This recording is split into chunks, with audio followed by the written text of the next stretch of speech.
नमस्कार, स्वागत है आपका हमारे इस कार्यक्रम में, जहां हम बात कर रहे हैं देश में अभी चल रहे बहुत ही चर्चित मुद्दे पर। वो है हाथरस का हादसा।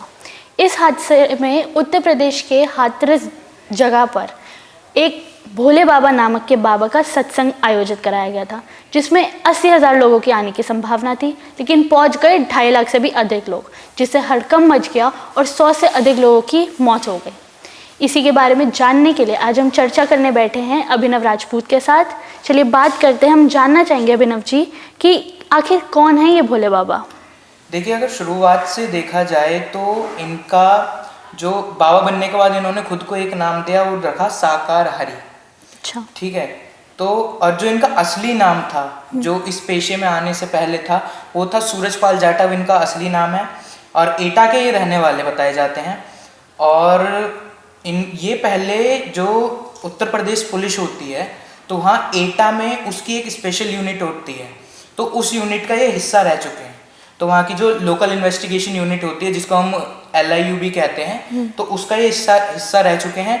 लगभग, मतलब कंफर्म इसकी ईयर नहीं है, लेकिन बताया जाता है कि लगभग 1997 में इन्होंने वहाँ से रिजाइन दिया, अपनी ड्यूटी वहीं पे छोड़ के।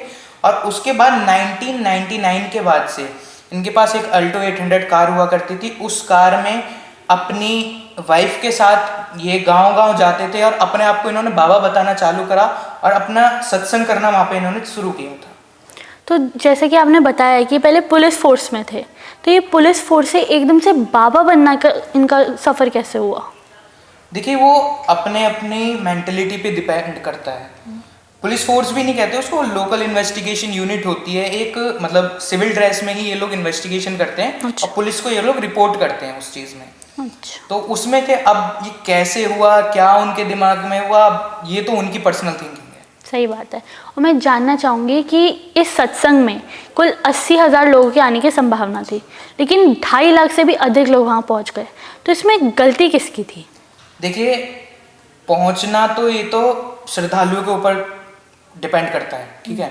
लेकिन जो ये हादसा हुआ, अगर हम उसमें गलती की बात करें तो उसमें दोनों की ही बराबर गलती थी, चाहे वो हम बाबा का नाम लें या प्रशासन का नाम लें। देखिए, जब परमिशन प्रशासन ने 80,000 लोगों की दी थी, तो वहाँ पे 80,000 से ज़्यादा जा रहे हैं या कम आ रहे हैं, तो इसकी देख रेख भी प्रशासन और जो वहाँ की समिति थी, उनके जो सेवादार बोले जाते हैं, वो लोग जो समिति वहाँ पे हैंडल कर रही थी पूरी, तो सेवादारों और प्रशासन की दोनों की इसमें जिम्मेदारी बराबर की बनती है। लेकिन प्रशासन कुछ इस वजह से डील छोड़ गया कि बाबा ने और उस समिति ने उनको आश्वासन दिलाया था कि हमारे जो सेवादार हैं वो सब कुछ हैंडल कर लेंगे, तो इस वजह से प्रशासन की वहाँ पे थोड़ी सी चूक हो गई। लेकिन अगर सवाल उठाया जाए तो लोग आते हैं, प्रशासन को इतना तो निगरानी में होगा कि जब लोग धीरे धीरे बढ़ रहे थे तो प्रशासन अपना अलर्ट उस चीज़ पर बढ़ा सकता था, लेकिन प्रशासन भी पूरी तरीके से समिति के ऊपर डिपेंड हो गया। तो यहाँ पे दोनों की गलती बराबर की मानी जाए। ठीक है, तो जैसे हम न्यूज़ में देख रहे हैं कि लोग बता रहे हैं कि बाबा की इसमें ज़्यादा गलती है, आपको क्या लगता है किसकी गलती है? जी हाँ, बाबा की भी बराबर है, क्योंकि अगर देखा जाए तो बाबा अपने निर्धारित समय से 2 घंटे लेट पहुंचे, तो जाहिर सी बात है लेट पहुंचेंगे तो भीड़ और ज़्यादा बढ़ेगी। अगर वही 2 घंटे वो पहले पहुंच जाते तो कम भीड़ होती और वो वहाँ से जल्दी निकल भी जाते तो भीड़ इतनी नहीं पहुँच पाती। अब वो लेट पहुंचे तो भीड़ बढ़ी, तो बाबा की तो जाहिर सी बात है गलती है ही है इसमें। मेरा आपसे ये भी सवाल है कि मैं जानना चाहती हूँ कि हमारा जो देश, जैसे आप जानते हैं, चांद पे पहुँच गया, मंगल ग्रह पे पहुँच गया, लोग मॉडर्न हो रहे हैं, उनकी मानसिकताओं में बदलाव आ रहा है, लेकिन जब भी किसी बाबा के बारे में बात आती है तो श्रद्धालुओं में कुछ अलग ही अंधविश्वास जाग जाता है। इसका क्या कारण हो सकता है? देखिए, इसके 2 कारण मैं आपको बताना चाहूँगा आज।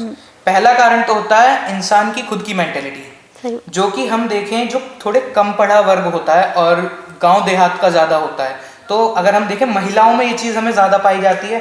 कोई बाबा कुछ करके दिखा दे, थोड़ा बहुत कुछ कर दे, तो वो बहुत जल्दी उस पर विश्वास कर लेते हैं। और ये जो बाबा वगैरह होते हैं, खाली मैं इनकी ही नहीं बात कर रहा, मैं सबकी बात कर रहा हूँ।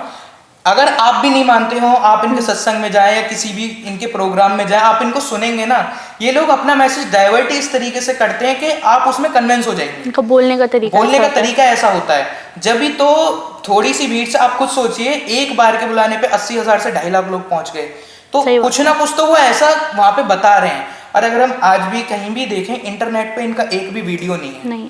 क्यों नहीं है? बहुत बड़ा रीजन है इसके पीछे भी, तो इस पे भी रिसर्च होनी चाहिए।